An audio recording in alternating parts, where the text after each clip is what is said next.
এই প্রশ্নটা আমি একেবারে কাটলাম না। টালিউডে সৃজিত মুখার্জির মিশর রহস্য দিয়ে অভিনয় যাত্রা শুরু করেন পৃথা চৌধুরী। তবে বর্তমানে তিনি মুম্বাইয়ের হিন্দি ওটিটি অঙ্গনে বেশ পরিচিত মুখ। বিশেষ করে প্রকাশ ঝা পরিচালিত জনপ্রিয় ওয়েব সিরিজ আশ্রমে ববি দেওলের সঙ্গে বেশ কিছু ঘনিষ্ঠ দৃশ্য অভিনয় করে ব্যাপক আলোচনায় আসেন। একই সঙ্গে চড়ান বিতর্কেও। দীর্ঘদিন পরে সেই বিতর্কের দৃশ্য এবং অন্তরঙ্গে অভিনয়ের অভিজ্ঞতা নিয়ে খোলামেলা কথা বললেন এই অভিনেত্রী।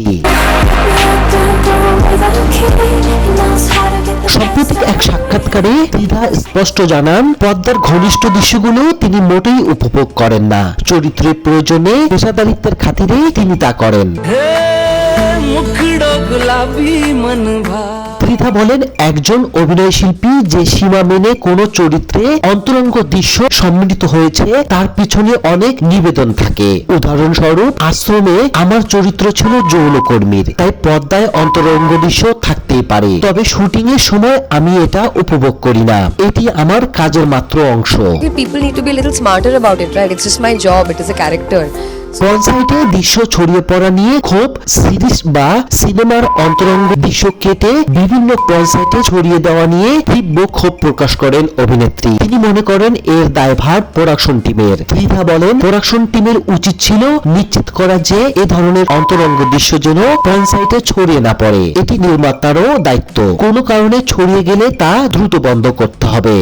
My personal life suffered.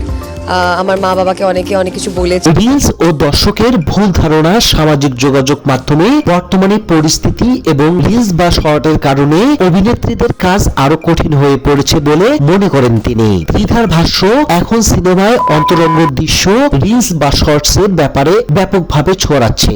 দর্শকরা প্রায় ভুলে যায় আমরা পর্দায় অভিনেত্রীকে শুধু চরিত্রের অংশ হিসেবে দেখি। বাস্তব জীবনের সঙ্গে এর কোনো মিল নেই। ওই একটা ক্যারেক্টার, একটা সোশ্যাল মেসেজ তুলে ধরার আমার একটা খালি চেষ্টা ছিল। ববি দেওলের সঙ্গে কাজের অভিজ্ঞতায় আশ্রম সিরিজের সেই দৃশ্যগুলো শুটিং এর অভিজ্ঞতা জানাতে গিয়ে পৃথা বলেন, শুরুতেই তিনি বেশ নার্ভাস ছিলেন। তবে সহ অভিনেতা ববি দেওল ও পরিচালক প্রকাশ ঝা তাকে যথেষ্ট সহযোগিতা করেছেন। পৃথা মনে করেন, সংবেদনশীল দৃশ্য সবার সহযোগিতা থাকলেই শিল্পীর আত্মবিশ্বাস বাড়ে এবং কাজ করাও সহজ হয়ে যায়।